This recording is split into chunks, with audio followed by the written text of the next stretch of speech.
Utilisation des fonds de l'Association internationale de développement, le Burkina Faso fait cas d'école. Le vice-président de la Banque mondiale pour l'Afrique de l'Ouest et du Centre l'a signifié au président du Faso lors d'un tête-à-tête à Abidjan. Le point des échanges à tout à l'heure. Dans un instant, nous ferons le point de la situation humanitaire au Burkina Faso. Au milieu de déplacés internes s'ajoutent aujourd'hui environ 20 000 personnes sinistrées, apprend-on de la 14e session du CONASUR. Hors de nos frontières, l'Allemagne est confrontée depuis peu à des intempéries. Des orages et des pluies torrentielles provoquent accidents et inondations avec malheureusement des pertes en vies humaines. C'est là le sommaire de ce journal. Bonjour et merci de nous recevoir chez vous. Ce journal, nous l'ouvrons au bord de la lagune Ébrié où séjourne le président du Faso depuis hier et ce dans le cadre de la conférence sur la reconstitution des ressources de l'Association internationale de développement. Aussitôt arrivé, Roch-Marc Christian Kaboré a eu un tête-à-tête avec le vice-président de la Banque mondiale pour l'Afrique de l'Ouest et du Centre. Les discussions ont porté sur l'usage que fait le Burkina des fonds IDA. Le point de l'audience avec notre envoyé spécial à Abidjan, Maïmouna Traoré. Échange entre le président du Faso, Roch-Marc Christian Kaboré, et le vice-président de la Banque mondiale pour l'Afrique de l'Ouest et centrale. Ousmane Diagana est venu remercier le président du Faso qui a effectué le déplacement d'Abidjan pour prendre part à la conférence sur la reconstitution des ressources de l'Association internationale de développement IDA.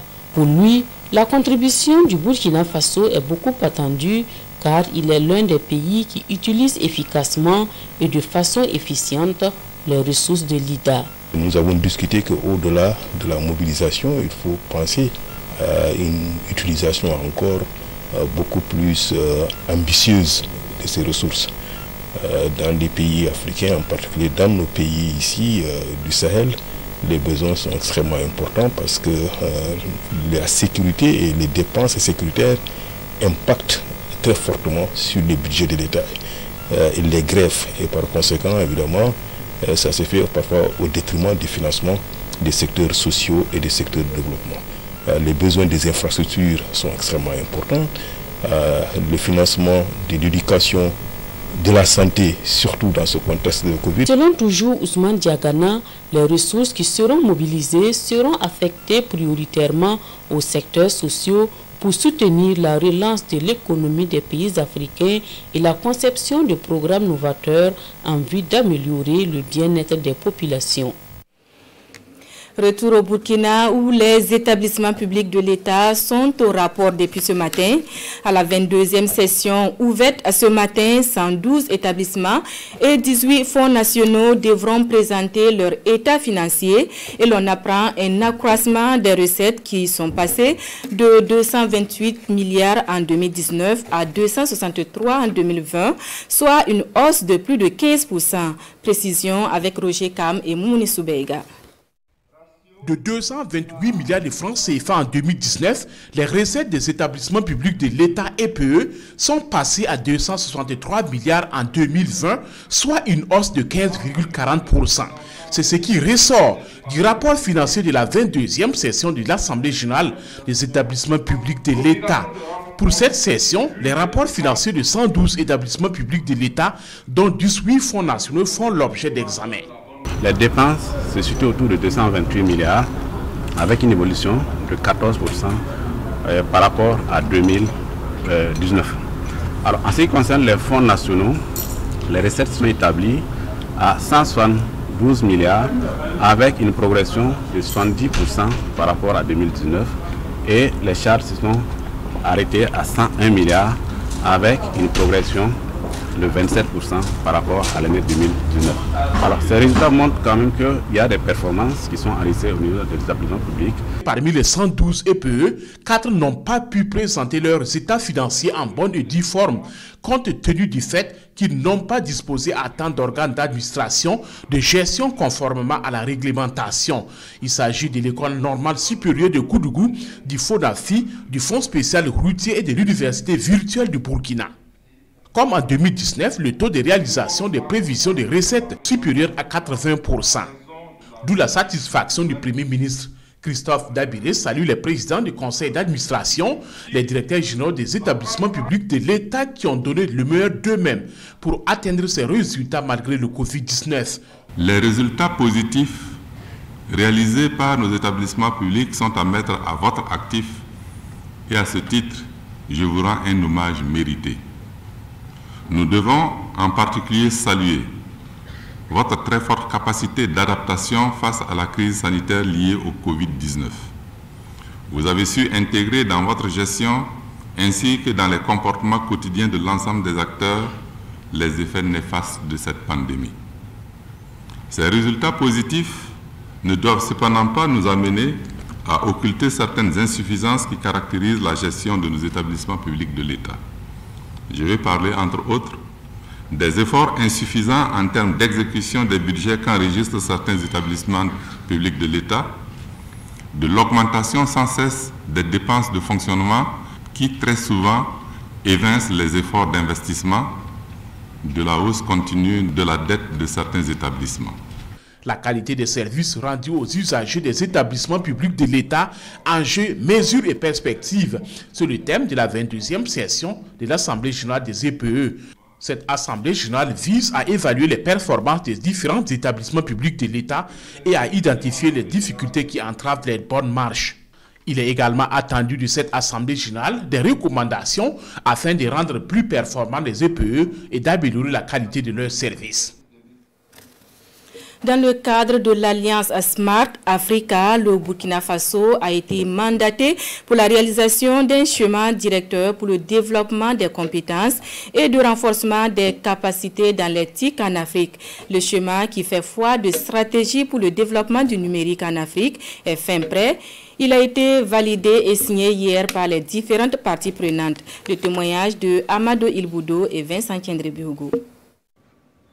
Au nom du président du Faso, Adja Fatimata Ouattara signe le schéma directeur pour le développement des compétences et le renforcement des capacités dans les TIC en Afrique. Un document produit par le Burkina Faso en partenariat avec le secrétariat de Smart Africa.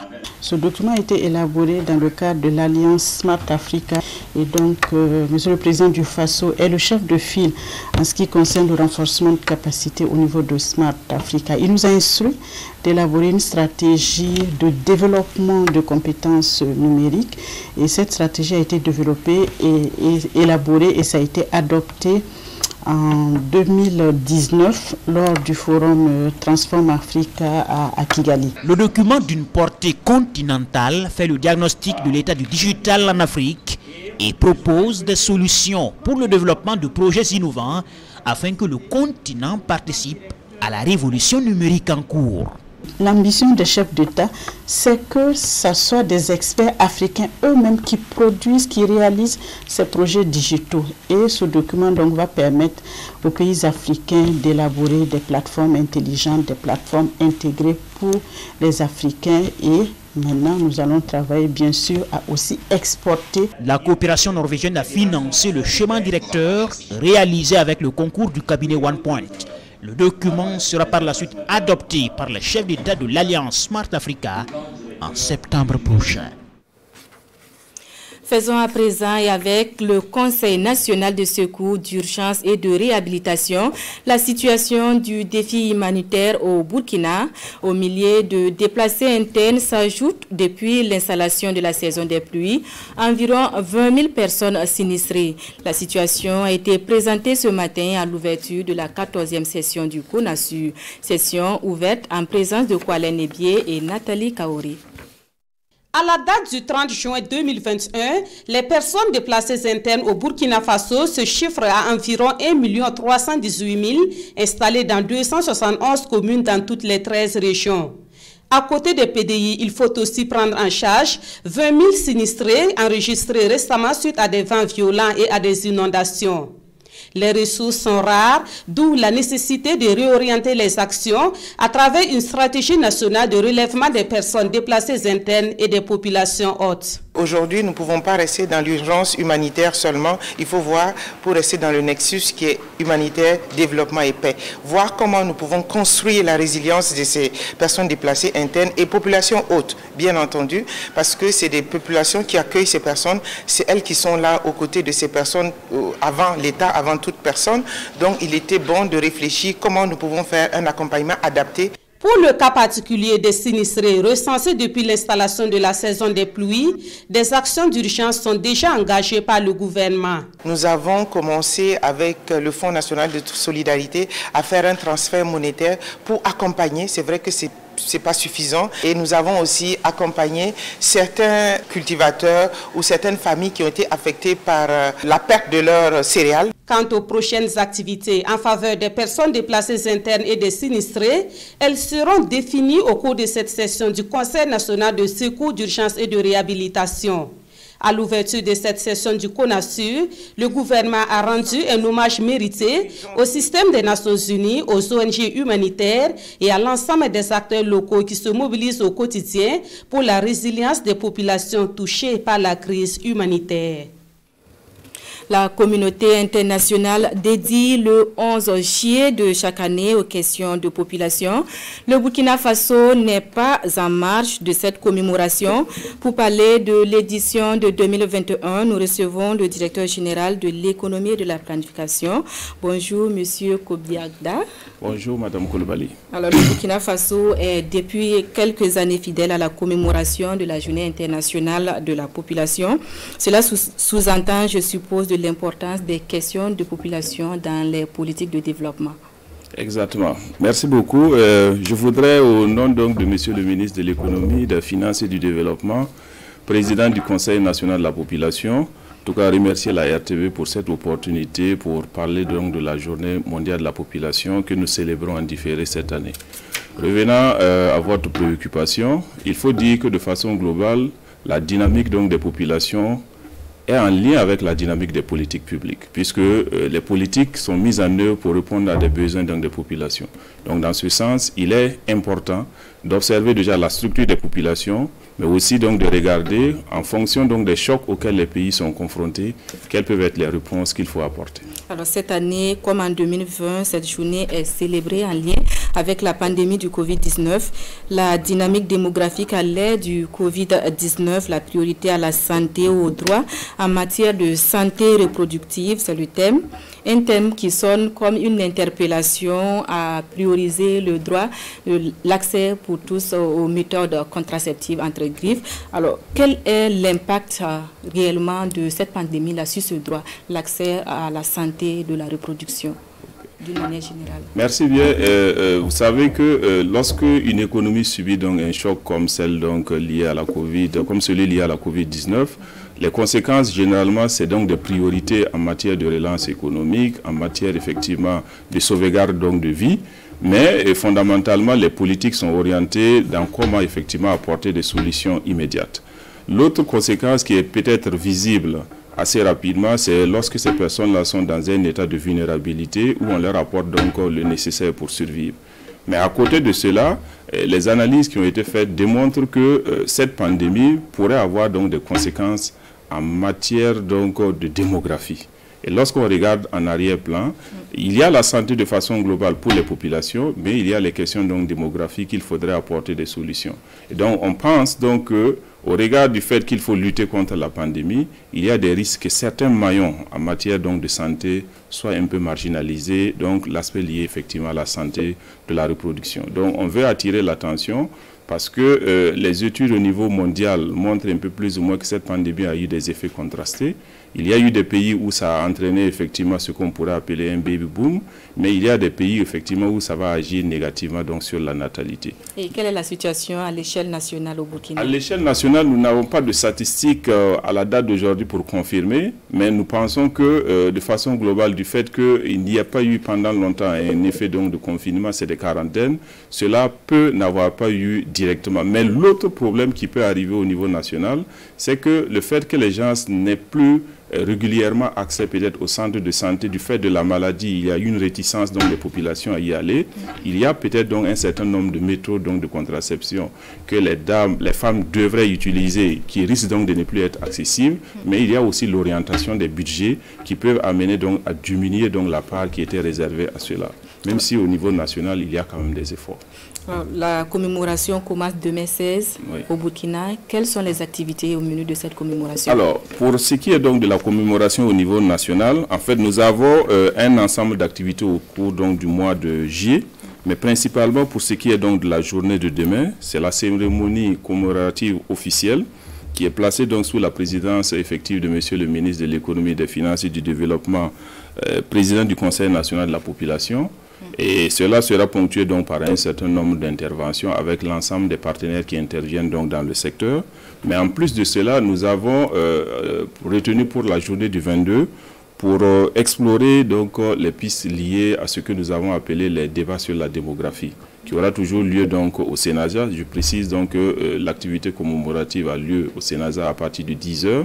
Et pour ce débat sur la démographie, nous avons sollicité en tout cas l'intervention donc des deux ministres, notamment leur co-président, notamment le ministre d'État en charge de l'administration territoriale, surtout lié aux questions donc d'état civil, mais également aussi donc le ministre de l'Économie, des Finances et du Développement qui a en charge donc les questions de développement en lien avec les questions démographiques. Mais à côté de cela, nous avons nos partenaires qui prévoient donc une série d'activités liées bien évidemment à des offres gratuites de services de santé et de reproduction dans les points de prestation de l'ABBF et de Maristop International sur toute l'étendue du territoire. Merci, Monsieur le Docteur Kobiakda, pour toutes ces informations et bonne commémoration à vous. Merci. Vous restez avec nous pour parler de l'un des défis liés à l'accroissement de la population, la sécurité alimentaire. En conclave depuis hier à Ouagadougou, des experts en gestion des risques agricoles et leurs partenaires. Ils réfléchissent aux outils et stratégies à même de conduire les États vers une production durable, surtout l'amélioration de la sécurité alimentaire. Jean-Eudes Bayala et Maxime Zongo. Produire en quantité, en qualité et cela de façon durable, voilà le défi à relever pour soutenir une population qui connaît une croissance galopante. La plateforme pour la gestion des risques agricoles qui s'est donnée pour mission de fournir un appui technique au secteur a alors convié ses partenaires ici à Ouagadougou pour un partage de connaissances. Ensemble, identifier, quantifier, évaluer les risques que le secteur agricole fait face. La seconde phase consistera à faire la priorisation des risques. Une fois que ces risques sont priorisés, on va identifier ensemble avec l'OMA les outils qui sont à mieux de gérer les risques priorisés. Les risques majeurs, les causes, les impacts et leurs manifestations, autant d'éléments qui feront l'objet d'échanges directs entre les acteurs conviés à la réflexion. Il y a bien sûr les risques naturels, climatiques, il y a aussi les risques phytosanitaires, il y a également les risques économiques à travers donc, la volatilité des prix, et il y a aussi les risques donc, sécuritaires que nous vivons aujourd'hui.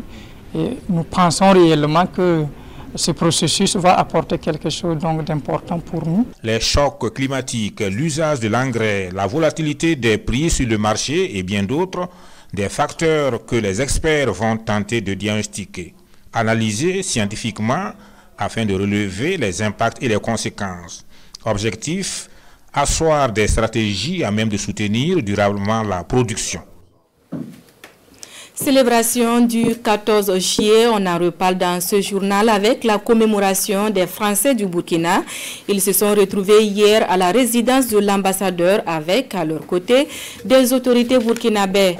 Occasion de parler renforcement de la coopération franco-burkinabé, surtout de lutte contre le terrorisme au Sahel. Moussa Ouedraogo et Draman Dadian. Loin des Champs-Élysées, c'est ici à la résidence de l'ambassadeur Luc Alad que la communauté française vivant au Burkina célèbre le 14 juillet, la fête nationale française. Petit cours du soir sur la prise de la Bastille, puis ce toast, au nom de l'unité retrouvée. Cette fête, c'est aussi la vôtre, chers amis burkinabés ou étrangers. non parce que la France prétendrait comme la Statue de la Liberté, mais parce que le 14 juillet 1789 représente une date symbolique. Cette période révolutionnaire n'a pas été sans heurts ni massacres. Elle a aussi été une période de guerre pour bouter l'ennemi hors de nos frontières.